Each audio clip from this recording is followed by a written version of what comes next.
మహాభారతం సులభ శైలిలో మణిపుర రాకుమారి చిత్రాంగద.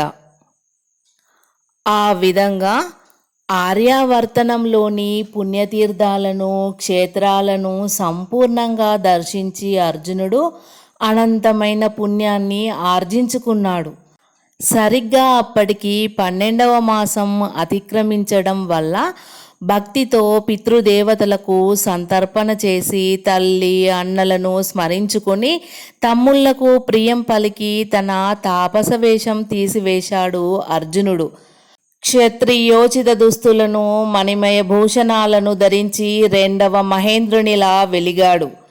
అక్కడికి సమీపంలో ఉన్న మణిపుర రాకుమారి ఉద్యానవనం ప్రక్కగా విడిది చేశాడు.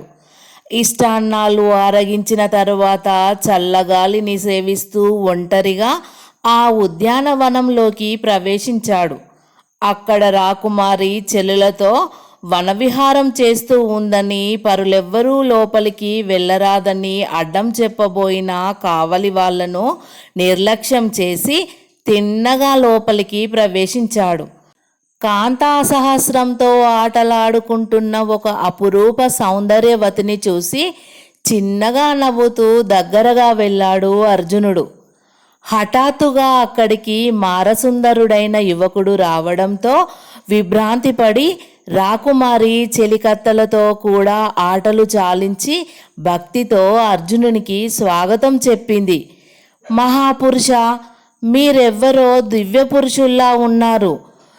దిక్కులను శాసించగల క్షాత్రతేజం మీలో ప్రస్ఫుటంగా వెలుగుతోంది. మీరెవ్వరో ఇక్కడికి ఏ కారణంగా దయచేశారో చెప్పండి అని అడిగింది ఒక చెలికత్తె. ముందు మీ సంగతి చెప్పండి. మేఘమాలికల నుండి జారిపడి నిలకడ నేర్చిన మెరుపు తీగల కన్నులు చెదిరించే సమ్మోహన రూపంతో వెలుగుతున్న ఈ అందాల బాల ఎవరు? ఇది ఎవరి ప్రదేశం అని అడిగాడు అర్జునుడు. దివ్యపురుష, ఈ సుకుమారి మణిపుర రాకుమారి. ఇంకా వరనిర్ణయం కాలేదు. పేరు చిత్రాంగద. ఈ ప్రదేశం మణిపుర మహారాజుల వారిదే అంది ఆ చెలికత్తె. చిత్రాంగద ఆకారానికి తగిన పేరే అని చిత్రాంగదను మెచ్చుకొని ఆ యువతి చెలికత్తెలలో ఒకరిని చూసి, మీ మహారాజు దగ్గరికి వెళ్ళి పాండురాజకుమారుడైన అర్జునుడు వచ్చి కన్యోద్యానవనంలో ఉన్నాడని చెప్పు అన్నాడు. ఆ మాటలు వినగానే చిత్రాంగదతో పాటు చెలులందరూ ఒకరి ముఖాలను ఒకరు చూసుకున్నారు. ఒక చెలి అక్కడి నుండి పరుగున వెళ్ళిపోయింది. వెంటనే ఆ కన్యలందరూ చిత్రాంగదను అర్జునునికి మ్రొక్కించి అతని సమీపంలో కూర్చుండజేశారు. తాము వారిద్దరి చుట్టూ కూర్చున్నారు. వీరకుమార, జగదేక ప్రతాపశీలురైన పాండురాజనందనులను గురించి మేము ఎంతో గొప్పగా విన్నాము.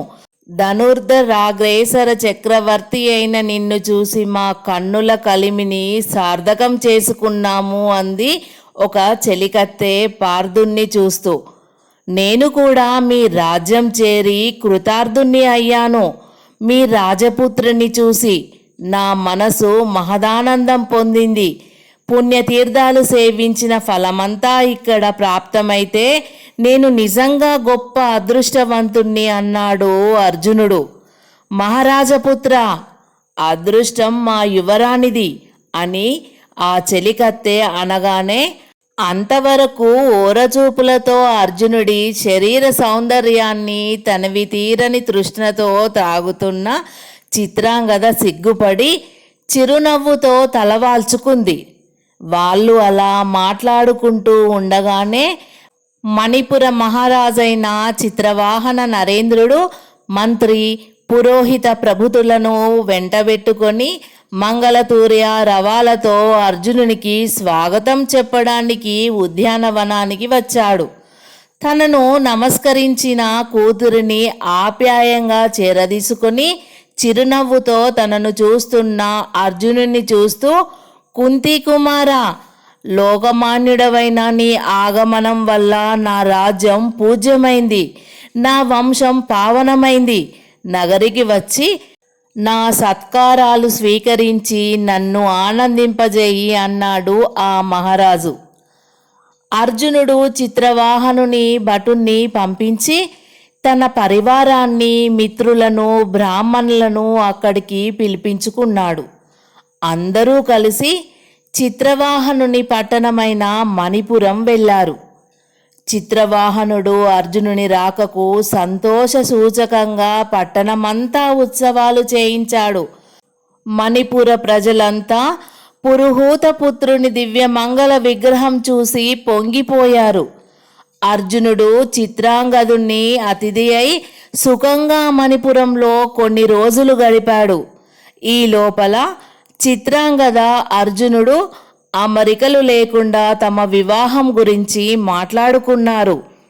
ఒకనాడు అర్జున ప్రేరితుడైన ఒక బ్రాహ్మణోత్తముడు చిత్రవాహన మహారాజుతో పాండవ మధ్యముని అభిలాషను తెలియజేశాడు. ఆ మహారాజు మహదానందంతో ఒక శుభముహూర్తంలో అర్జునునికి తన ప్రియపుత్రికను ఇచ్చి మహావైభవంతో వివాహ మహోత్సవాన్ని జరిపించాడు. అర్జునుడు అనుపమ సౌందర్య రాశి అయిన భార్యతో కలిసి యథేచ్ఛగా కొన్నాళ్ళు స్వర్గ సౌఖ్యాలు అనుభవించాడు.